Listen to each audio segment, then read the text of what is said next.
মাদক ব্যবসা নিয়ন্ত্রণ নিতে আবারও নিহত হয়েছে এক যুবক। ভোরে মোহাম্মদপুরের জেনেভা ক্যাম্পে ককটেল বিস্ফোরণে জাহিদ নামে এক যুবক মারা গেছে।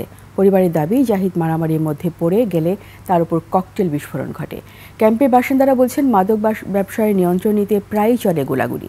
পুলিশ জানায়, মাদক কারবারির মূল হোতাদের ধরতে অভিযান চালানো হবে। আরফিন শাওনের রিপোর্ট।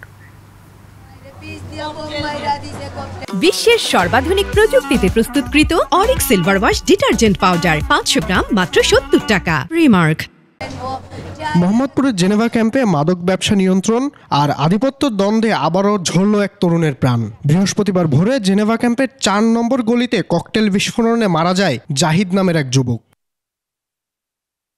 পরিবারের দাবি, জাহিদ মাদক ব্যবসার সঙ্গে যুক্ত ছিলেন না। এলাকার এক পক্ষের হামলার শিকার হন তিনি। ভাত খেয়ে বাইরে হয়েছে, ওই সাইড দিয়ে গেছে দেখতে, ঠিক আছে, দেখতে গেছে, দুই সাইড দিয়ে মারামারি হইতেছে, ওই সাইড দিয়ে মারছে বোম। তোরা বুঝ, যাদের সাথে শত্রুতা তাদের সাথে বুঝ, তাহলে আমাদের কেন ক্ষতি তোরা করতাছস? পিচি পিচি পোলা পানদেরকে কেন মারতাছস তোরা? কারণ কি? আপনি এলাকায় থাকবেন 10 দিন, আপনি একদিন ওই এলাকায় যান, আপনারা মাইরা ফালাবো। ওরা তো বিজনেস করে, তারা তো মাদক ব্যবসায়ী। 2 দিন আগে সেনাবাহিনী পাইছে 4 নাম্বার থেকে, পারমনুদের এলাকা থেকে মাদক ককটেল পাইছে, অনেক কিছু পাইছে। ওদিকে কেন যায় না? এলাকা কি? স্থানীয়দের অভিযোগ, ক্যাম্পে মাদক ব্যবসা নিয়ে চলে প্রায় আধিপত্যের লড়াই। প্রায় রাতেই শোনা যায় গুলি আর ককটেল বিস্ফোরণের শব্দ। চলে হামলা পাল্টা হামলা। কাজা লাগে এদিকে ওইদিকে, কাজা লাগে।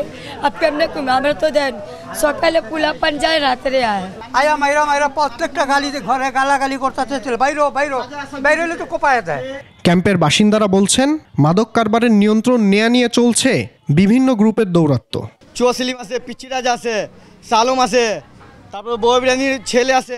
কি জানি এই লিগা এখানে মানুষ কিছু করতে দেয় না, ও এই লিগা। পুলিশ বলছে, ক্যাম্পের অপরাধ চক্র দমনে চলছে নিয়মিত অভিযান।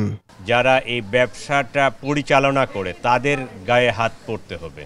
যারা সেলার, তাদের চেয়ে যারা এটার মূল নিয়ন্ত্রক, তাদের গায়ে হাত না পড়া পর্যন্ত এটা কন্ট্রোল করা যাবে না।